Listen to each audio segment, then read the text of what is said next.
Welcome back to Joe Stunner Boxing. A few days ago, 3-4 days ago, I put a poll up on the community page of the channel about Gervonta Tank Davis, asking what was your opinion on his career. And 6% of you said it's been a good career. He's achieved a lot. That's 6%. 18%, it's not bad, but he could have done more. 46% said too much cherry picking has gone on. 46%. And then another 30% said the kid's pissing his talent away. So in total, 76% or slightly over 3/4 think that there's too much cherry picking gone on, or he's just flat out, wasting his talent. Okay. Well, this doesn't surprise me, because if you look at Tank's talent and then his record, he hasn't had a bad career, don't get me wrong, by most people's standards. But then when you consider his talent, he is a very talented guy, very patient fighter, doesn't waste many punches, hits very, very hard. This is a talented kid. And I say kid. In actual fact, he's now 30 and he's talking about retirement. He's talking about 2025 being his final year. He's made a lot of money because he's been part of that PBC cult. Southpaw fighter, 30 wins, 28 KOs, no draws, no defeats. Last year he had just one fight against Frank Martin, who's previously undefeated, knocked him out in 8 rounds. Martin was doing okay for the first 5 rounds, 6 rounds. And then Davis sort of worked him out. Prior to that, in 2023, he had 2 fights. He had Hector Luis Garcia. That was a 9th round TKO. And then he knocked out Ryan Garcia with a body punch. Although let's not forget the whole, weight draining stipulation, weight stipulation, all that crap that goes on, which shouldn't be allowed. Or, if a fighter agrees to that and then gets knocked out, my attitude tends to be, or at least a part of me thinks, more fool you. What the hell did you agree to that nonsense for? But if you're the type of fighter who goes after it, it's not good, is it? But anyway, what was it, 2022, he had 1 fight against Rolly Romero, knocked him out in 6. Tank always starts slowly and he's having a look at you and trying to work out what he's going to do. And Rolly was doing okay in the early rounds, and then Tank knocked him out in the 6th round. And then prior to that, he had 2 fights, 2, count them, in 2021. He had Isaac Cruz, which was competitive. Mario Barrios stopped him in 11 rounds. And then if we go back to 2020, we have a fight that, to be honest with you, and this was the only fight he had in 2020, this sort of encapsulates the criticism people have of Tank Davis, which is he fought Leo Santa Cruz, who was way too small for him, way too small. Very, very good fighter, Santa Cruz. I liked him a lot. But he got knocked out in 6 rounds. And a lot of these knockouts are highlight reels, but highlight reel material. But come on, man. When you're fighting the likes of, Santa Cruz, super bantamweight, featherweight at the most. And Davis has fought up at 140, even picked up one of those stupid secondary belts and walked around calling himself a 140-pound champ, which he most certainly wasn't, because Josh Taylor had all the belts at the time. And, if you go back prior to that, I think the last time he had 3 fights in a year was 2019. And one of those was against Yuriorkis Gamboa, who took him into the final round, the 12th round. I think Gamboa was injured in that fight as well. He was knocked down a few times. 2nd, 8th and 12th rounds, I think it was.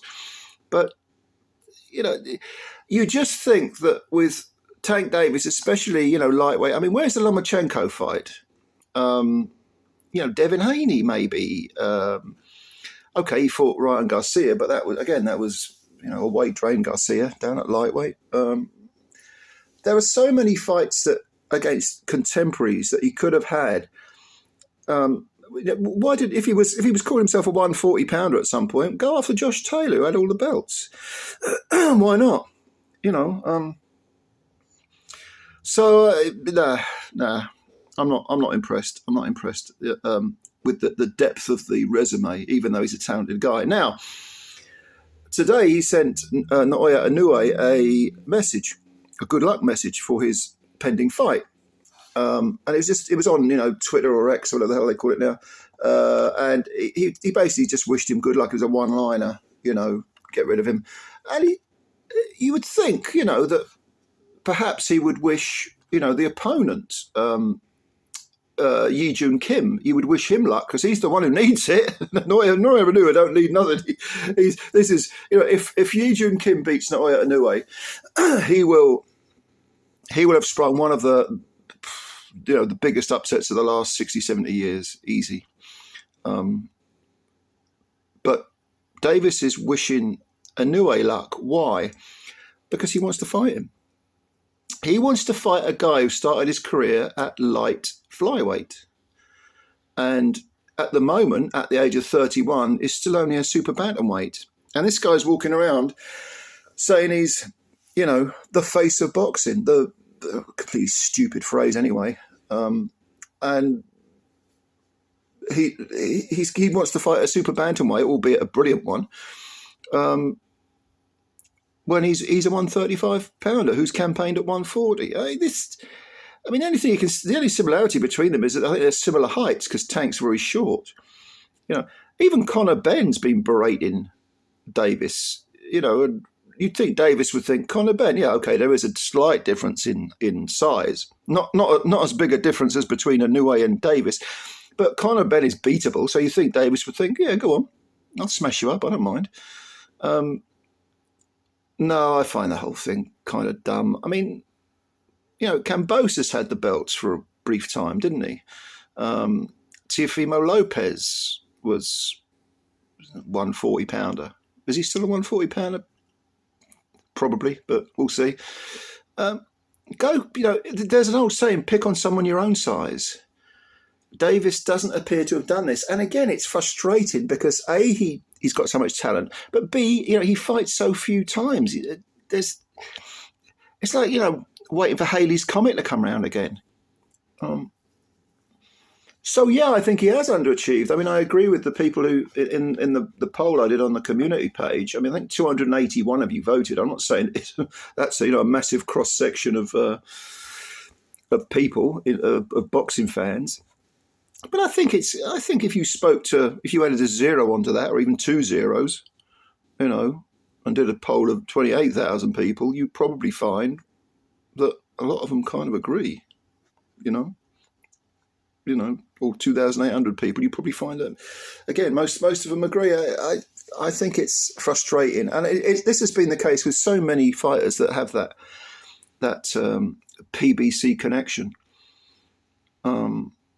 I'm still slightly amazed that Errol Spence ever fought Bud Crawford. I suppose it got to the point where there was too much money on the table. But I don't know. Yeah. Anyway, Gervonta Davis, Gervonta Davis against Inoue. I mean, shut up with that. That's just another of these stupid catchweight gimmick fights. Put 2 names together randomly, regardless of the weight classes.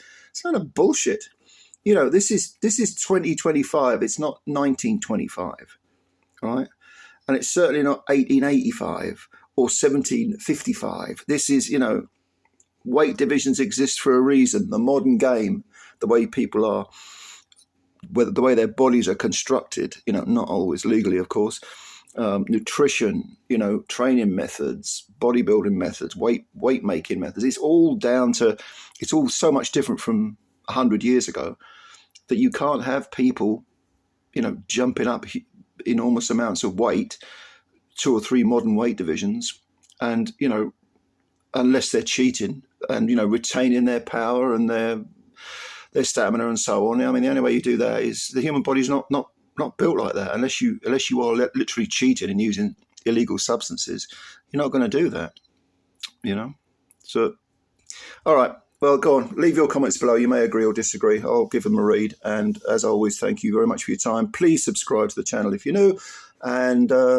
like the video if you liked it. Why not? Why not, indeed?